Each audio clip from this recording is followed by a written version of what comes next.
Welcome everyone to our verse by verse Bible study through the book of John. आप सभी का हम स्वागत करते हैं इस बाइबल अध्ययन में।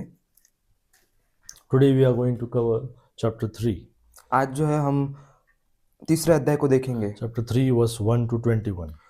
तीसरा अध्याय उसके पहले वचन से लेकर 21 वचन तक। And the title for today is New Birth, God's Way to Everlasting Life. और आज का जो शीर्षक है वो है नया जन्म अनंत जीवन के लिए परमेश्वर का मार्ग।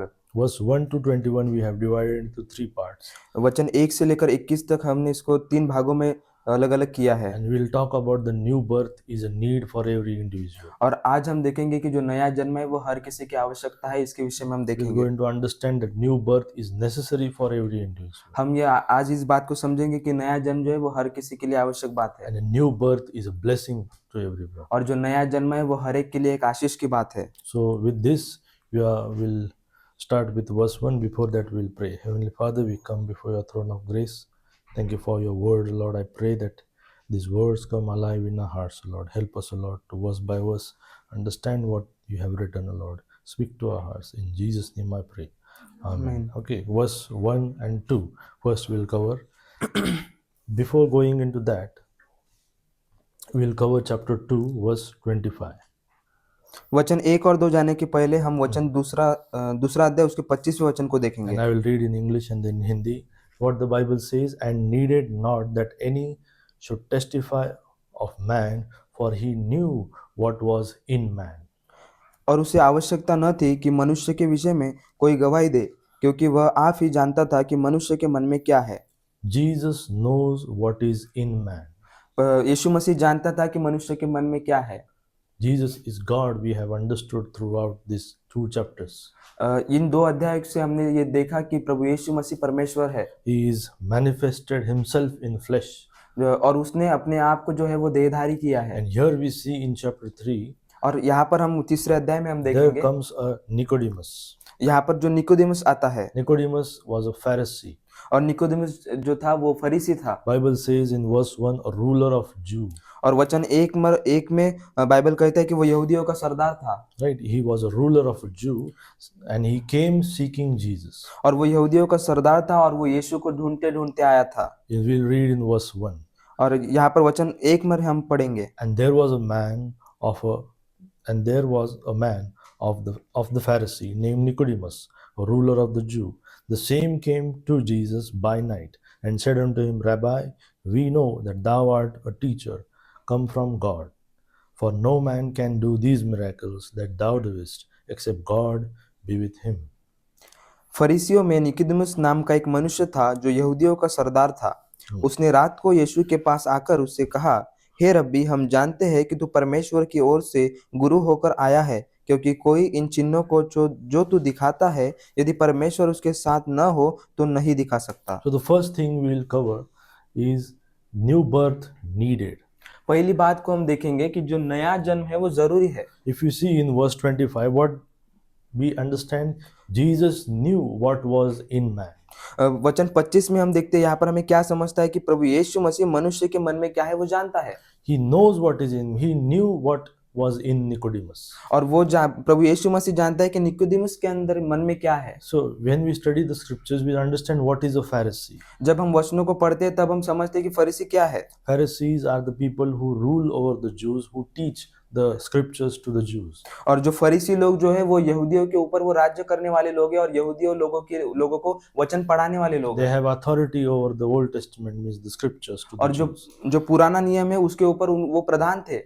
They think themselves a religious people और जो फरीसी लोग थे वो अपने आप को एक वो धर्मी व्यक्ति समझते थे and having a knowledge of God. और वो परमेश्वर का ज्ञान रखने वाले लोग समझते But थे। here we see when this a Pharisee Nicodemus encountered with Jesus, परंतु यहाँ पर हम देखते हैं कि जब निकोदेमुस का जब प्रभु यीशु मसीह के साथ जब मुलाकात हुई, he was not able to understand the basic truth which Jesus was trying to tell him. और वो जो सत्य की बात है वो समझ नहीं पा रहा था निकोदेमुस यहाँ पर। Jesus recognized the need of such man. और प्रभु यीशु मसीह उस मनुष्य की गरज थी वो उसको समझता था। See, this Nicodemus in verse 2 came by night, the Bible says. और वचन यहाँ पर कहते हैं, वचन दूसरे दूसरे वचन में कि जो निकोदेमुस था वो रात को यीशु के पास आया। Why didn't he came at the daytime? और निकोदेमुस जो है वो रात के समय में क्यों आया? Was he fear of man? There was a fear of man, right? वो जो वहां पर जो वो मनुष्य का डर उसके मन में था। He feared what others Pharisees means the colleague will think of him. और वो डर रहा था कि जो बाकी जो दूसरे फरीसी लोग हैं वो उसके विषय में क्या See, the सोचेंगे। Bible says in verse 1 he was a ruler of Jew. और वचन 1 पर यहाँ पर हमें देखने को मिलता है कि वो यहूदियों का सरदार था। And there means there was a council, Sanhedrin council, means it was an high court of the of that religion, Jewish religion. And in that high court these heads were Pharisees. और जो यहूदियों का जो court होता था उसमें जो एक ऊपर का जो दर्जे की जो पोजीशन होती थी वो उसके पास थी। See, so he came by night. और वो जो है वो रात के समय में आया। He feared what the others will say to him, why he is connecting himself with Jesus. और उसके मन में ये डर था कि और दूसरे फरीसी लोग उसे क्या कहेंगे कि वो परमेश्वर यीशु के पास अगर आएगा। If you see in verse 2, he respectfully called Jesus Rabbi. और वो वचन दूसरे में हम देखते हैं कि वो एक सम्मान के साथ प्रभु यीशु मसीह को पुकारता है कि हे रब्बी।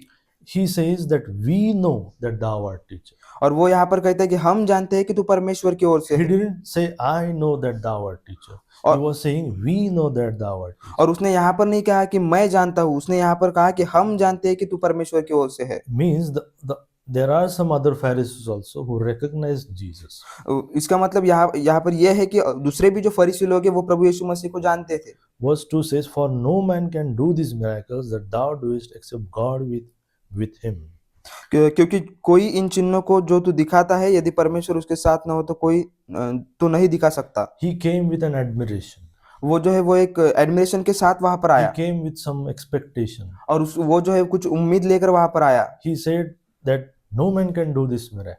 और वो वहां पर कहता है कि ये जो चमत्कार ये कोई भी मनुष्य नहीं कर He सकता। was giving compliment to Jesus. और वो जो है वो प्रभु यीशु मसीह को यहाँ पर कॉम्प्लीमेंट देता है। But he was wrong in understanding Jesus. परंतु वो जो है वो प्रभु यीशु मसीह को समझने में वो गलत था। He didn't knew that he is God. और उसको ये पता नहीं था कि प्रभु यीशु मसीह परमेश्वर है। But what he said, thou art a teacher come from God. परंतु वो यहाँ पर कहता है कि आप परमेश्वर की ओर से गुरु होकर आया है। Right? He didn't say that thou art God. और उसने ये नहीं कहा कि आप परमेश्वर हो। So just means if you know Jesus, if you admire Jesus, that is not your new birth. अगर हम प्रभु यीशु मसीह को जानते हैं, प्रभु यीशु मसीह की महिमा हम करते हैं, तो इसका अर्थ ये नहीं कि हम प्रभु यीशु मसीह को जानते हैं।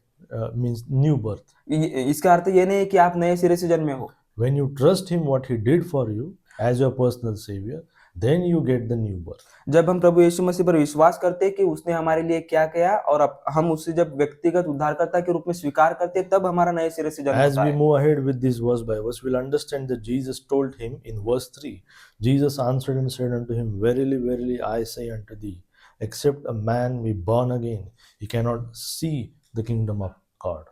तीसरे वचन में हम देखते हैं कि यीशु ने उसको उत्तर दिया, मैं तुझसे सच सच कहता हूँ, यदि कोई नए सिरे से न जन्मे तो परमेश्वर के राज्य नहीं देख सकता। In verse 5 he also says, verily, verily, I say unto thee, except a man be born of water and born of spirit, he cannot enter the kingdom of God.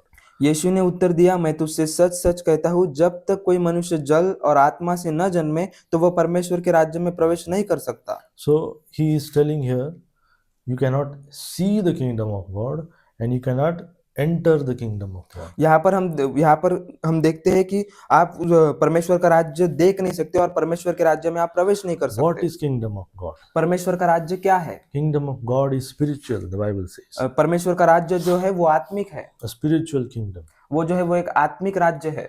See, there is a physical realm and there is a spiritual realm. Physical world and spiritual world. हम देखते हैं कि दो प्रकार के संसार यहाँ पर है, जो आत्मिक संसार और एक भौतिक संसार। When Jesus was talking with Nicodemus, जब प्रभु यीशु मसीह निकोदेमुस से बात कर रहा है, Nicodemus understood only things of the physical world. जो निकोदेमुस जो है वो जो भौतिक जो चीजें है उसे ही वो समझ पा रहा था। But Jesus was talking about the spiritual things. परंतु प्रभु यीशु मसीह जो है वो आत्मिक बातों के विषय में यहाँ पर कह रहा था। If you see in verse 1, Nicodemus, verse 2 says he came with a compliment. वह वचन दूसरे में हम देखते हैं कि वो एक कॉम्प्लीमेंट के साथ वो वहां पर आया right? Trying to lift up Jesus or some good saying to Jesus. और वो प्रभु यीशु मसीह की वो महिमा वहां पर कर रहा था, But Jesus didn't care about that. परंतु प्रभु यीशु मसीह ने उसके विषय में नहीं सोचा He directly talked about the main matter, the और- spiritual matter. और उसने जो है सीधे तौर पर जो आत्मिक बात है वो उससे कही। See, there are people in this world यह संसार में ऐसे लोग हैं who come to Jesus, जो प्रभु यीशु मसीह के पास आते हैं certain with physical things, जो भौतिक बातों को लेकर, their desires to gain some worldly gains through Jesus Christ. और उनकी जो इच्छाएं आकांक्षाएं जो सांसारिक बातों को वो पाना चाहते हैं उसको लेकर। But what first Jesus wants from you, परंतु सबसे पहली बात जो प्रभु यीशु मसीह आपसे चाहते हैं वो क्या है? He wants you to get born again. वो चाहता है कि हम नए सिरे से जन्म ले। He wants you to have a new birth. वो चाहता है कि हमारा नया जन्म हो। See, you have to understand why it is important to have a new birth. हमें ये समझने की बात है कि जो नया जन्म है वो हमारे लिए आवश्यक क्यों है। If you take an example of fish, जब हम एक मछली का एक उदाहरण लेते हैं, where do fish live? मछली कहाँ पर रहती है? In sea, in ocean, in water. वो समुद्र में, वो पानी में रहती है, Their body is adaptable only in water. और उनका जो शरीर है वो सिर्फ वो पानी में रहने के लिए एडॉप्टेड है। But once they get out of the water on the ground, परंतु जब वो पानी के बाहर जब जमीन पर निकलते they हैं are not able to live. वो जी नहीं पाते। Right? But if they want to live on ground, अगर वो जमीन पर अगर रहना जीना चाहते हैं, about the fish, वो मछली, they need something different in their body. तो वो जो है उनके शरीर में उनको कुछ अलग बातों की जरूरत होती है, Their first birth will not help them to live on the ground. और उनका जो पहला जन्म है वो उन्हें वो जमीन पर जीने के लिए मदद नहीं करेगा। Same way, our first birth was by water birth. और इसी तरह से जो हमारा जो पहला जन्म है वो एक पानी के द्वारा जन्म है। We will not able to understand what is the spiritual things because of this body which we are in this body. और हम जो ये शरीर में है हम इसके द्वारा जो दूसरा जन्म है उसके विषय में हम नहीं सोच सकते। Our first birth, which is flesh, which is sinful, is not suitable for heaven. और हमारा जो पहला जन्म है जो पापमय जन्म है वो स्वर्ग Not वो fit, suitable for heaven. वो उसके लिए सुटेबल नहीं है। Just like fish is not suitable for ground. जिस तरह से जो मछली है वो जमीन के लिए सुटेबल नहीं है, That's why you need to get born again. और उसी लिए हमें नया जन्म लेने की आवश्यकता If you है। want to go to heaven, अगर हम स्वर्ग जाना चाहते हैं you need to get born again. तो हमें नए सिरे से जन्म लेना Jesus आवश्यक है। talked about the main matter. और प्रभु यीशु मसीह महत्व की बात यहाँ पर कह रहे हैं। Jesus was talking the spiritual thing. प्रभु यीशु मसीह एक आत्मिक बात को यहाँ पर कह रहे But हैं, Nicodemus in verse 4 we understand he is thinking only of the physical. परंतु वचन 4 में हम देखते हैं कि जो निकोदेमुस है वो सिर्फ भौतिक बातों के विषय में See in विचार कर verse रहा 4, है। Nicodemus said unto him, How can a man be born when he is old? Can he enter the second time into his mother's womb and be born? और निकोदेमुस ने उससे कहा, मनुष्य जब बूढ़ा हो गया तो कैसे जन्म ले सकता है? क्या वह अपनी माता के गर्भ में दूसरी बार प्रवेश करके जन्म ले सकता है? See, being born again, Jesus was not talking that you go again into the mother's womb. नए जन्म से नए सिरे से जन्म लेना, इसका अर्थ ये नहीं कि प्रभु यीशु मसीह हमें अपने माता के गर्भ में फिर से जाने को कह रहे हैं। Right? But Nicodemus misunderstood like this. परंतु जो निकोदेमुस है उसका गैरसमझ यहाँ पर हुआ है। See, human reasoning जो मनुष्य का जो सोच है cannot understand the spiritual matters वो जो है वो आत्मिक बातों को नहीं समझ पाती है। without revelation from God. परमेश्वर के प्रकाशन के बिना वो नहीं समझ पाती है, That revelation comes through the scriptures. और जो प्रकाशन है वो इस वचनों के द्वारा आता है। See, if you see in verse 3, Jesus says, Verily, verily. और वचन In Marathi, in Hindi, what they do, they only one time they say verily. मैं तुमसे But Jesus, by saying this two times, is saying verily, means the Father is saying verily, the Spirit is saying verily. Means this is truth, because he said, My witness is the Father, and he bore my witness. और वचन 5 में यहाँ पर कहा गया है Verse 3 में, in verse 3 also. हाँ 3 में कहा गया है कि यीशु ने उसको उत्तर दिया, मैं तुझसे सच सच कहता हूँ, 2 बार सच सच कहता हूँ, सच कहता हूँ. यदि कोई नए सिरे से न जन्मे तो परमेश्वर का राज्य नहीं देख सकता। In modern Bibles, in verse 5 also is there, in Hindi. सच सच, हाँ Such as verily, verily. Okay, it's good that it's there. But in most of the Bibles you see, condense it to one. Why it is important, we'll understand in ahead. Verse 5. What did Jesus said in verse 5? Verily, verily, I say unto thee, except a man be born of water and born of spirit, he cannot enter the kingdom of God. यीशु ने उत्तर दिया, मैं तुझसे सच सच कहता हूँ, जब तक कोई मनुष्य जल और आत्मा से न जन्मे तो वह परमेश्वर के राज्य में प्रवेश नहीं कर See, सकता। in Hindi, what they do, they connect Jal and Atma together. और हिंदी में क्या किया गया है कि जल और आत्मा जो है उसको एक साथ मिलाया गया And है। what people think, especially the Campbellites, और जो कैम्बिलेट्स लोग हैं वो उसके विषय में क्या सोचते हैं, they think connect the water baptism into this. और वो जो है वो पानी का बपतिस्मा इसके अंदर वो डालते There is हैं। no baptism mentioned in verse 5. और वचन 5 में यहाँ पर बपतिस्मा का उल्लेख ही नहीं है। But in King James, there is a separation. Born of water, a separate thing, and born of spirit is a separate thing. और जो किंग जेम्स बाइबल्स में जैसे जिस प्रकार से लिखा है कि जल से जन्म लेना और आत्मा से जन्म लेना, वो दोनों बातें अलग अलग है। How to understand this born of water and born of और spirit? पानी के द्वारा पानी से जन्म लेना और आत्मा से जन्म लेना, इन बातों को हम कैसे समझ You सकते हैं? compare scriptures with scripture. तो हमें जो है वो वचनों के साथ कंपेयर करना है। Jesus himself explains in verse 6, that which is born of flesh is flesh, and that which is born of spirit is spirit. क्योंकि जो शरीर से जन्मा है वो शरीर है और जो आत्मा से जन्मा है वो आत्मा है। So what do you understand by born of water? He is born of flesh. जो हमने इस बात को समझा कि जो शरीर से जन्मा है वो शरीर है। Born of water is born of flesh. जो पानी से जन्मा है वो शरीर से जन्मा है। Born of flesh. And born of spirit in verse 5 is Jesus saying born of spirit. See, if you compare these both verses, you will understand that born of water is means that Jesus is talking about physical birth. यहाँ इन दोनों वचनों के द्वारा हम इस बात को समझ पाते हैं कि जो पानी से जो जन्म है वो शारीरिक जन्म के विषय में सिखाता है। Yes, physical. Your first birth is human birth by your parents is your physical birth. जो हमारे माता के द्वारा जो हमारा जो जन्म हुआ है वो शारीरिक जन्म है। First birth makes you human. जो पहला जो हमारा जन्म है वो हमें मनुष्य बनाता है। But second birth makes you a child of God. परंतु जो दूसरा जन्म है वो परमेश्वर का बच्चा हमें बनाता है। Right? You're child of God. परमेश्वर का बच्चा हमें बनाता है। Not baptism. और ये बात बपतिस्मा नहीं है। But new birth makes you a child of God. परंतु जो नया जन्म है वो परमेश्वर का बच्चा हमें बनाती है। In verse 6, we have explained verse 7. Jesus again emphasized, marvel not, I say unto thee, ye must be born again. अचंबा न कर कि मैंने तुझसे कहा, तुझे नए सिरे से जन्म लेना आवश्यक है।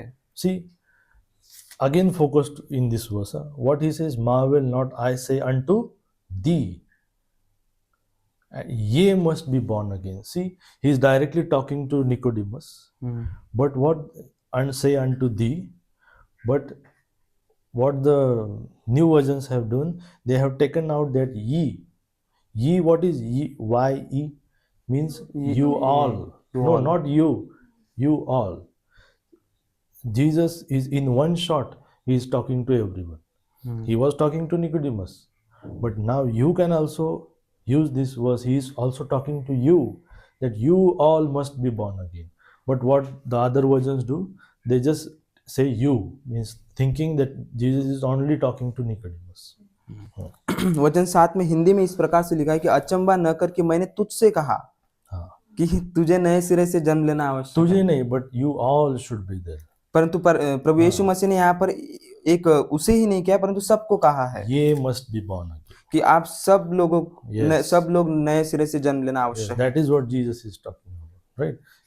To all he is addressing. Okay. So in verse 5, he is talking born of flesh is your water birth, which you the amniotic fluid bursts and you come out. Okay. और वचन 5 में हम देखते हैं कि जो शारीरिक जन्म है वो पानी से जो जन्म है वो शारीरिक जन्म है। That is flesh produce flesh. कि जो शरीर है जो शरीर से जन्मा है वो शरीर है। And this flesh cannot inherit the kingdom of God. और ये जो शरीर है वो परमेश्वर के राज्य को विरासत नहीं ले कर सकता। Right? But only the spirit which gives you eternal life, परंतु जो आत्मा जो अनंत जीवन हमें देता है that will take you to the kingdom of God, the spiritual kingdom. और वही जो है वो परमेश्वर के राज्य में हमें लेकर जा सकता See, है। in verse 8, again the Nicodemus was surprised. See, being taught in this religious system, he knew the scriptures, yet this basic truth which Jesus was trying to say, he was not able to understand. जो वचनों की बातें हैं वो जानता था, परंतु यहाँ पर फिर भी जो निकोदेमुस है वो प्रभु यीशु मसीह जो बातें उसे बता रहा था वो नहीं समझ पा रहा था। See, in verse 7, he says, Ye must be born again. He didn't say you should be born again. Many should be born again, but he said, Ye must. He emphasized the necessary that you must be born again. और वचन 7 में इस प्रकार से लिखा है कि तुम्हें नए सिरे से जन्म लेना आवश्यक है। प्रभु यीशु मसीह यहाँ पर नया जन्म जो है वो आवश्यक है, इस बात को सिखाते हैं। In verse 8, he gave an example of wind.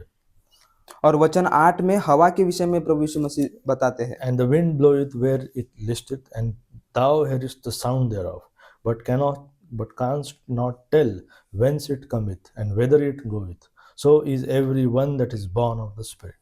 हवा जिधर चाहती है उधर चलती है और तू उसका शब्द सुनता है, परंतु नहीं जानता कि वह कहाँ से आती है और किधर को जाती है। जो कोई आत्मा से जन्मा है वह ऐसा ही है। Yes, you getting born again, you getting new birth is the work of the Holy Spirit. जब हम नए सिरे से जन्म लेता है वो पवित्र आत्मा का काम है। You can't see that new birth is happening. Right? You're not able to see the new birth. और जो हमारा जो नया जन्म है वो हम आंखों से नहीं देख सकते। Same way you can't see the wind. और उसी प्रकार से जो है हवा को हम नहीं देख सकते। See, you cannot see the wind going. हम जो है चलती हुई हवा को नहीं देख सकते। But you can hear the wind and you can see the effects of the wind. परंतु हम हवा को सुन सकते हैं और हवा का जो इफेक्ट है उसे हम देख सकते हैं। Same way your new birth is invisible.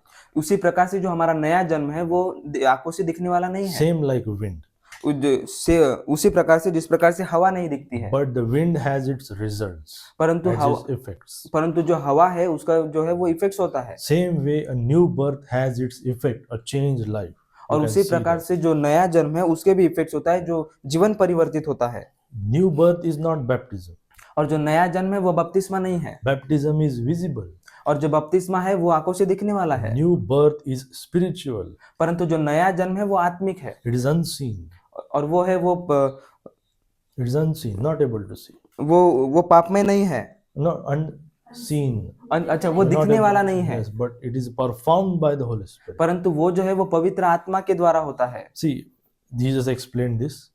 और प्रभु यीशु मसीह यहाँ पर इस बातों को समझाता है। Again the Nicodemus is still confused. Verse 9. फिर भी जो निकोदेमुस जो है वो कंफ्यूजन में है। Nicodemus answered and said, How can these things be? और निकोदेमुस ने उसको उत्तर दिया, ये बातें कैसे हो सकती है। So Nicodemus is honest. और जो निकोदेमुस जो है वो एक नम्र था। Honest.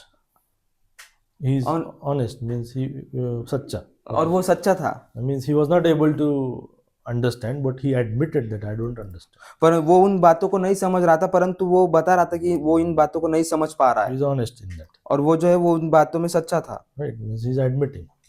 He admitted that he didn't understand what is the spiritual birth. और उसने यहाँ पर बताया कि वो ये जो आत्मा से जो नया जन्म लेना है वो इस बात को नहीं समझ पा रहा This था। shows that no matter how religious you are, और ये बताता है कि आप कितने भी धर्मी क्यों ना हो, no matter how educated you are, आप कितने भी शिक्षित क्यों ना हो, you can be still spiritually blind. As this Nicodemus. फिर भी जो है हम आत्मिक रूप से अंधे हो सकते In हैं। verse 10, Jesus answered and said unto him, art thou a master of Israel, and knowest not these things?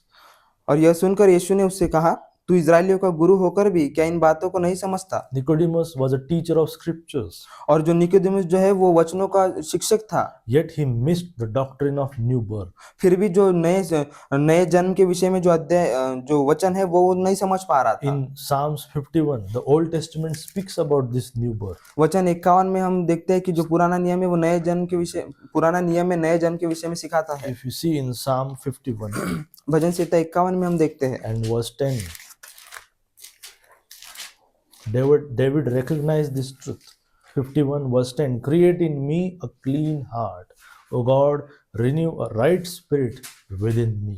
हे परमेश्वर, मेरे अंदर शुद्ध मन उत्पन्न कर और मेरे भीतर स्थिर आत्मा नए सिरे से उत्पन्न कर। By your first birth you don't have a right spirit in you. पर जो हमारा जो पहला जन्म है और उसके द्वारा जो सच्चा आत्मा है वो हमारे अंदर नहीं होता है। But when you get new birth, परंतु जब हमारा नए सिरे से जन्म होता है, Holy Spirit comes inside you तब पवित्र आत्मा हमारे अंदर आता है and He makes your spirit right with God. और वो जो है वो हमारी आत्मा को परमेश्वर के साथ सीधा करता है। He quickens you from inside. और वो अंदर से हमें बदलता है। If you open book of Ezekiel, chapter 36, ये Ezekiel यहेजकेल की पुस्तक उसका 36 36वां अध्याय and verse 25. Here also we find this. Then, chapter 36, verse 25.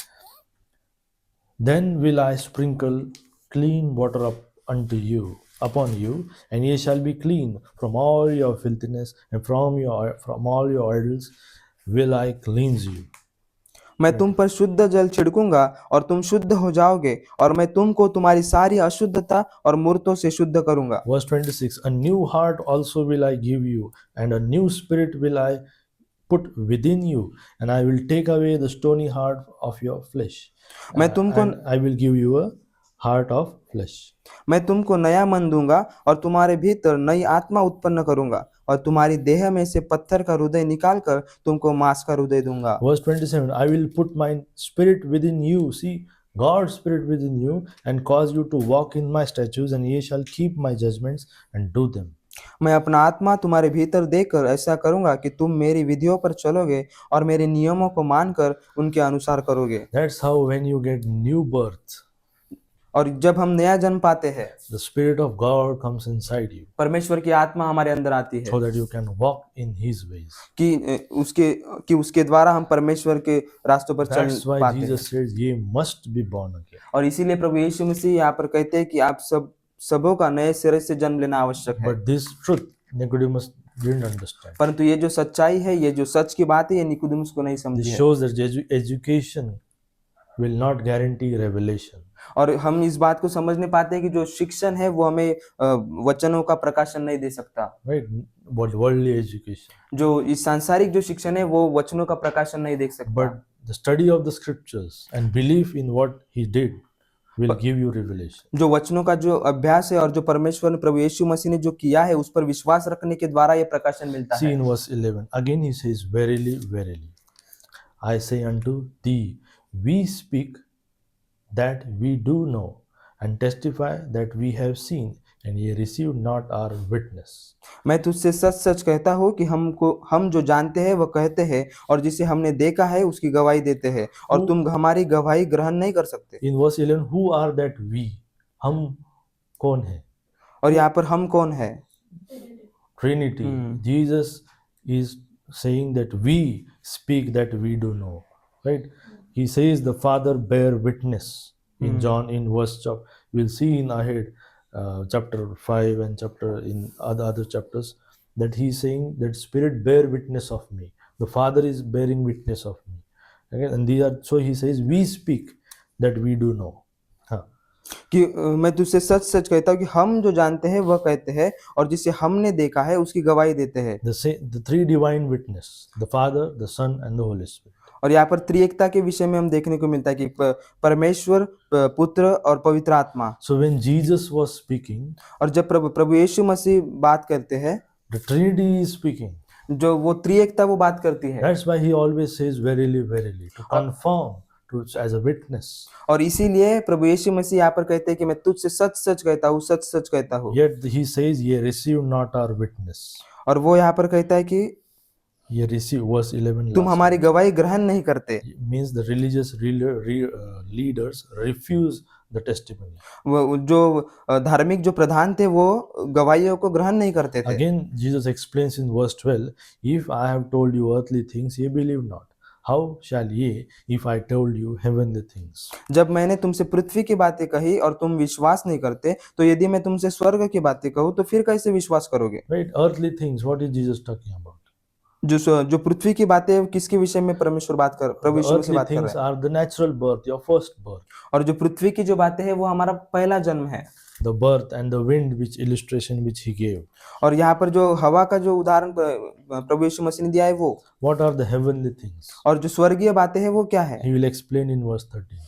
वचन 13 में हमें देखने को मिलती है। Verse 13, "No man hath ascended up in heaven, to heaven, but he that came down from heaven, even the Son of Man which is in heaven." कोई स्वर्ग पर नहीं चढ़ा, केवल वही जो स्वर्ग से उतरा, अर्थात मनुष्य का पुत्र जो स्वर्ग में है। See, now you will understand that something is deleted from this verse. और हम अभी देखते हैं कि कुछ ऐसी बातें हैं जो इस वचन से There is one phrase निकाल that दी is गई है, deleted from this verse. Deleted, निकाल दी गई. निकाल दी गई, हाँ। Right? There are three major doctrines in this single verse. और ये एक ही वचन है, इसमें तीन बातें देखने को मिलती है, तीन doctrines, तीन शिक्षाएं देखने को yes, you मिलती can है। say that. First is no man hath ascended up to heaven. और पहली बात, कोई मनुष्य स्वर्ग पर नहीं चढ़ा, Means no man hath gone to heaven by his own power.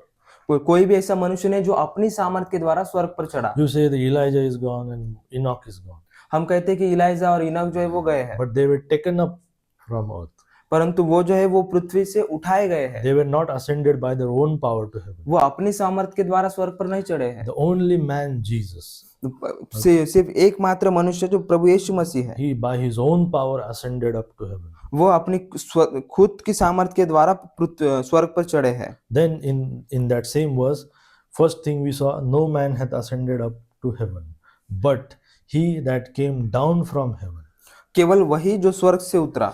The second thing, और जो दूसरी शिक्षा है, this speaks that Jesus came down from heaven, his eternal existence, and that he is God. कि जो प्रभु यीशु मसीह है वही एकमात्र है जो स्वर्ग से नीचे उतरा है। And then the last thing he says, even the Son of Man which is in heaven. और तीसरी शिक्षा को हम देखते हैं कि अर्थात मनुष्य का पुत्र जो स्वर्ग में है। And that is there in Hindi, which is in heaven. हाँ, जो स्वर्ग में है। Right? Means Jesus Christ is present in front also. He's saying.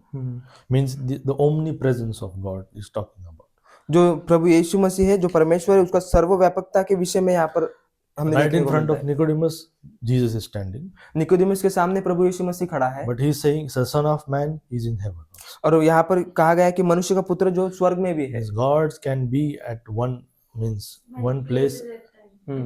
Yes. जो परमेश्वर है वो एक ही समय पर अलग अलग जगह पर उपस्थित हो सकता है, More than one place at a time. एक ही समय में एक से ज्यादा जगह पर उपस्थित हो सकता है। But most of the Bibles they have deleted which is in heaven, और बहुत सी बाइबल से जिसमें जो स्वर्ग में है ये शब्द को उन्होंने निकाल दिया गया है, removing the omnipresence of God, और परमेश्वर के जो सर्वव्यापकता के विषय में उन्होंने निकाल दिया of है। Jesus Christ. Verse 14. And as Moses lifted up the serpent in wilderness, even so the Son of Man be lifted up. और जिस रीति से मूसा ने जंगल में सांप को ऊंचे पर चढ़ाया, उसी रीति से आवश्यक है कि मनुष्य का पुत्र भी ऊंचे पर चढ़ाया जाए। This serpent on the rod, और ये जो सांप है उस छड़ी पर which Moses lifted up. जिसने मूसा ने उसे उठाया था। In Numbers chapter 21 we read about this. और नंबर्स के अध्याय में हमने उसको देखा है, गिनती के अध्याय में। Right? We see the Israelites sinned. और हमने देखा कि जो इजरायली लोग हैं, पाप किया और उन्होंने They इजरायली sinned, लोग जो थे उनका पाप में था, and fiery serpents came. और जो है वहां पर वो सर्प आते हैं, Make विष क्या मतलब poisonous snakes, और जो serpents to bite them. और जो पॉइजनस सर्प से वहां पर वो आते हैं उनको And काटने many के die, लिए, and many people die. और वहां पर बहुत से लोग मरते हैं। And God told Moses to lift up this brass serpent और परमेश्वर मूसा से कहता है कि वो सांप को ऊपर उठाकर रखे, and to tie on the pole and lift it up. और उस छड़ी को वो उसको गोल राउंड करे और उसको उठाकर रखे, And those who will look at that, और जो वो उस ऊपर उसकी ओर देखते थे, they will get life, they will get healed. और वो जो है वो चंगाई को पाएंगे। Same way, when you look at Jesus और इसी प्रकार से जब हम प्रभु यीशु मसीह की ओर देखते हैं, on the cross और जब वो उस क्रूस पर, and believe what he did and receive him what he did, और हम इस पर विश्वास करते कि उसने हमारे लिए क्या किया है, then you will have life, the everlasting. तो उसके बाद जो वो अनंत काल का जीवन वो हमारा पास होता That है। is what in verse 15 he is saying, और इसी बात को वचन 15 में वो कहता है, that whosoever ताकि जो कोई believeth in him उस पर विश्वास करे should not perish, उसका नाश ना हो, but have everlasting eternal life. परंतु वो अनंत जीवन पाए। See, eternal life is by receiving Jesus. जो अनंत जीवन है वो प्रभु यीशु मसीह को ग्रहण करने के द्वारा मिलता है। In verse 16, और वचन 16 में, for God so loved the world, क्योंकि परमेश्वर ने जगत से ऐसा प्रेम रखा, God so loved the world. See, परमेश्वर ने इस जगत से ऐसा प्रेम रखा, this is the first step which God initiated. और ये जो पहली बात है जो परमेश्वर ने इसकी शुरुआत की है that He gave His only begotten Son. कि उसने अपना एकलौता पुत्र दे दिया। Right? His only begotten Son means He shows the Christ sacrificial death. पर वो यहाँ पर दिखाता है कि प्रभु यीशु मसीह का जो है वो सैक्रिफिशियल मृत्यु के विषय में सिखाता है, And says that He gave His only begotten Son, that whosoever, ताकि जो कोई, there is no exception in this, और इसमें किसी को भी छोड़ा नहीं गया है, anyone can come, whosoever कोई भी आ सकता है, believeth in Him should not perish. उस पर विश्वास करे वह नष्ट न The हो। one condition He says, believeth in Him, और यहाँ पर एक की कंडीशन रखी गई है कि उस पर विश्वास करे, should not perish. पर वह नष्ट न हो। जो कोई विश्वास रखे, whoever will believe in Him should not perish, जो कोई उस पर विश्वास करे वह नष्ट न हो, but will possess. But see, it's talking about the present tense, but have eternal life. परंतु अनंत जीवन पाए। Right now, if you trust Jesus Christ as your personal Savior, अभी अगर हम प्रभु यीशु मसीह पर विश्वास करते हैं और व्यक्तिगत उद्धारकर्ता के रूप में उसे स्वीकार करते हैं, you will have eternal life right now, starting. The तो Bible हम says. हमारे पास वो अनंत जीवन अभी हम उसे पाएंगे। Jesus didn't come to destroy this world or to judge this world, प्रभु यीशु मसीह इस संसार को नष्ट करने के लिए और इस संसार को नष्ट करने के लिए नहीं आए, but to save the world from sin. परंतु इस संसार को पाप से बचाने के लिए आए। See the word in verse 16 was He gave. और वचन 16 में हम देखते हैं कि उसने दिया, What this word gave is pointing to the cross. और उसने जो दिया, ये जो है उसने जो दे दिया वो क्रूस की ओर हमें लेकर जाता है। The suffering which He suffered. जो सफरिंग प्रभु यीशु मसीह ने हमारे वजह से वहां He पर सहा, sacrificed His life for us sinners. और उसने हम पापियों के लिए अपना जीवन दे दिया। See, He didn't came to judge the world. और वो जो है वो इस संसार का न्याय करने के लिए नहीं आया। The first coming was to save the world. जो पहला जो उस प्रभु यीशु मसीह का जो आगमन है वो इस संसार को बचाने के लिए था, But the second coming is to judge the world. परंतु उसका जो दूसरा जो आगमन है वो न्याय के लिए होगा। Verse 7 about for 17, for God sent not His Son into the world to condemn the world, but that the world through Him might be saved. परमेश्वर ने अपने पुत्र को जगत में इसलिए नहीं भेजा कि जगत पर दंड की आज्ञा दे, परंतु इसलिए कि जगत उसके द्वारा उद्धार पाए। Verse 18, he that believeth on Him is not condemned, जो but जो उस पर विश्वास करता है उस पर दंड की आज्ञा नहीं होती, but he that believeth not is already condemned already, परंतु जो उस पर विश्वास नहीं करता वह दोषी ठहर चुका, because he hath not believed in the name of the only begotten Son. इसलिए कि उसने परमेश्वर के एकलौते पुत्र के नाम पर विश्वास नहीं किया। Humanity is condemned. और जो मनुष्य है वो In verse, if you see in verse 18, he that believeth on Him is not condemned. जो उस पर विश्वास करता है उस पर दंड की आज्ञा नहीं होती। Dand, दंड, condemned. कंडेम दंड। But you in humanity is already condemned. परंतु जो मनुष्यता है वो उस पर ऑलरेडी वो दंड है। Why? क्यों? Because they don't believe in Him. क्योंकि वो उस पर विश्वास नहीं करते। The Bible says if you believe in Him, और वचन कहता है कि अगर हम उस पर विश्वास करेंगे you don't have this condemnation. तो वो जो दंड की आज्ञा है वो हम पर नहीं होगी। If you see in verse 19, वचन 19 में हम देखते हैं, and this is the condemnation. और दंड की आज्ञा का कारण यह Why है, they have this condemnation? और उनके ऊपर ये दंड की आज्ञा क्यों है? The light is come into the world, verse 19, ज्योति जगत में आई है and the men loved darkness rather than light. और मनुष्य ने अंधकार को ज्योति से अधिक प्रिय जाना है, That because their deeds were evil. क्योंकि उनके काम बुरे थे। People choose और darkness. जो लोग हैं वो अंधकार को चुनते हैं। Jesus said, I am the light of the world. प्रभु यीशु मसीह कहते हैं कि मैं इस जगत की ज्योति हूँ, But they choose their darkness. परंतु जो मनुष्य है वो उस अंधकार को चुनते हैं। In verse 20, for everyone that doeth evil hated the light, क्योंकि जो कोई बुराई करता है वह ज्योति से बैर रखता है neither commit to the light, और ज्योति के निकट नहीं आता, lest his deeds should be reproved. ऐसा न हो कि उसके कामों पर दोष लगाया जाए। See, this is a man, a sinful man. और ये जो है ये पाप में मनुष्य है। But 21, but he that doeth truth commit to the light, परंतु जो सत्य पर चलता है वह ज्योति के निकट आता है, that his deeds may be made manifest, and that they are wrought in God. ताकि उसके काम प्रकट हो कि वह परमेश्वर की ओर से किए गए हैं। So, in verse 1 to 21, we have seen हमने वचन 1 से लेकर वचन 21 तक हमने the देखा, main focus which Jesus is trying to say. जो महत्व की बात प्रभु यीशु मसीह यहाँ पर बताना चाहते हैं। No matter how much worldly gain you gain, इस संसारिक बातें हमारे पास कितनी भी क्यों ना हो, no matter how rich you are, कि हम कितने भी धनवान क्यों ना हो। This Nicodemus was rich. जो निकोदेमुस था वो धनवान था, This Nicodemus was a ruler. जो निकोदेमुस था वो प्रधान था, This Nicodemus was religious. Nicodemus था वो धार्मिक था, But this didn't give him new birth. परंतु इन सब बातों ने उसे नया जन्म नहीं दिया। Jesus recognized the importance of this spiritual world that you have to enter after your death. और प्रभु यीशु मसीह ने यहाँ पर नए सिरे से जन्म लेने के विषय में सिखाया है। The new birth is needed. जो नया जन्म है वो आवश्यक है, Is needed for everyone. और जो नया जन्म है वो हम सभी के लिए आवश्यक है। Every person needs new birth. जो हर एक व्यक्ति जो है वो नए जन्म की उसको आवश्यकता है। There is no other way to heaven. दूसरा कोई भी रास्ता स्वर्ग के लिए नहीं है, That's why new birth is necessary for salvation. और इसीलिए जो नया जन्म है वो आवश्यक है, उद्धार के लिए वो आवश्यक है। And if you have this new birth, और अगर हमारा नए सिरे से जन्म हुआ है it will be blessing to you. तो ये हमारे लिए एक आशीष की बात You will है, have an assurance that you will go to heaven. और हमारे पास इस बात का एश्योरेंस, इस बात की एश्योरेंस होगा कि हम स्वर्ग में जाएंगे। खातरी होगी, assurance, खात्री right? That God will be with you. कि परमेश्वर हमारे साथ होगा, That He is in you also. कि परमेश्वर हमारे अंदर होगा। Say simply, the last option. How do you get this new birth? और सीधे सरल तौर पे कि किस प्रकार से हम नया जन्म पा सकते हैं। Verse 15. Whosoever believeth in Him.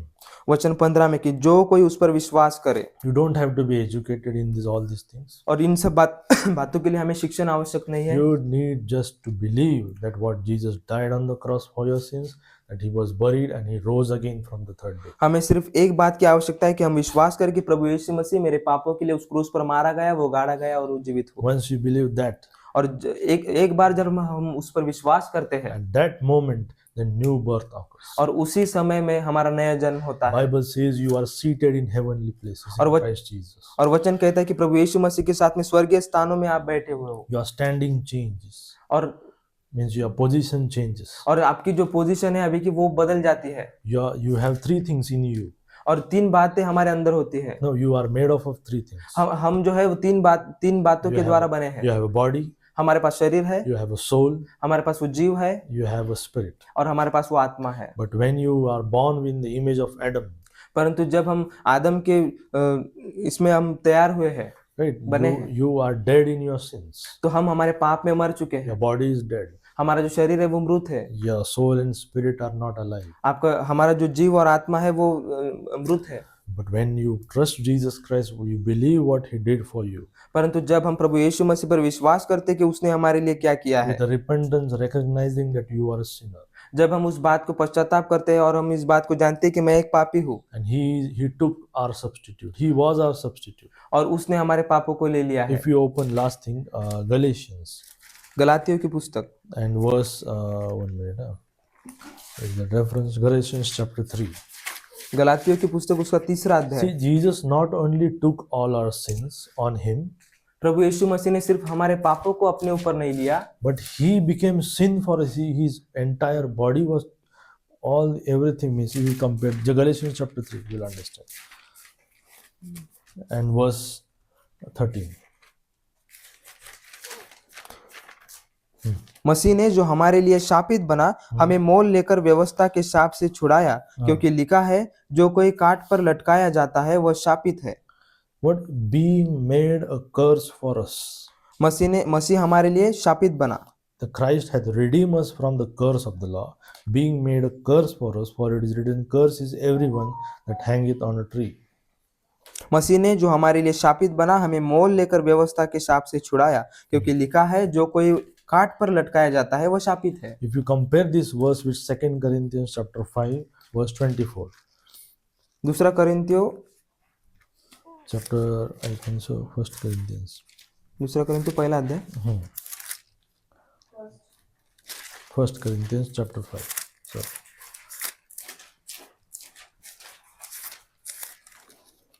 No, I think the reference is wrong. Okay. But what I am trying to say, that Jesus turned His body into a sin. He was our substitute. वो जो है वो प्रभु यीशु मसीह हमारा substitute है, He took all our sins on Him. और उसने हमारे सब पापों को अपने ऊपर ले लिया। That's why when you understand this truth, जब हम इस सच्चाई को, इस सच्ची बात को हम जानते हैं, you will get born again. तो उस समय में हमारा नया जन्म होता है, You will enter the kingdom of God. तो हम परमेश्वर के राज्य में हमारा प्रवेश होता है। Kingdom of God is spiritual. कि जो परमेश्वर का जो राज्य है वो आत्मिक है। If you want to go to heaven, अगर हम स्वर्ग जाना चाहते हैं you must be born again. तो हमारा नए सिरे से जन्म लेना आवश्यक है। If you are in your first birth, अगर हम हमारे पहले जन्म में ही है this will not take you to heaven तो ये हम स्वर्ग नहीं जा because पाएंगे, your body is sinful and holy things are not permitted in heaven. क्योंकि जो हमारा जो शरीर है वो पाप में है और पाप में चीजें स्वर्ग में प्रवेश नहीं कर सकती। Everyone needs a new birth. हम सभी को नए सिरे से जन्म लेने की आवश्यकता है There is necessary that everyone should get born again, कि नए सिरे से जन्म लेना ये एक आवश्यक है and it will be a blessing if you get born again. और नए सिरे से जन्म लेना ये एक हमारे लिए आशीष की बात है। And there are a lot of blessings accompanied when you get born again, और नए सिरे से जन्म लेने के बाद ऐसी बहुत सी बातें जो आशीष की बातें हमें मिलती है and you will understand in further chapters. और आगे के अध्याय में हम उस बात को We देखेंगे। will stop here. Okay. Thank you. Thank you.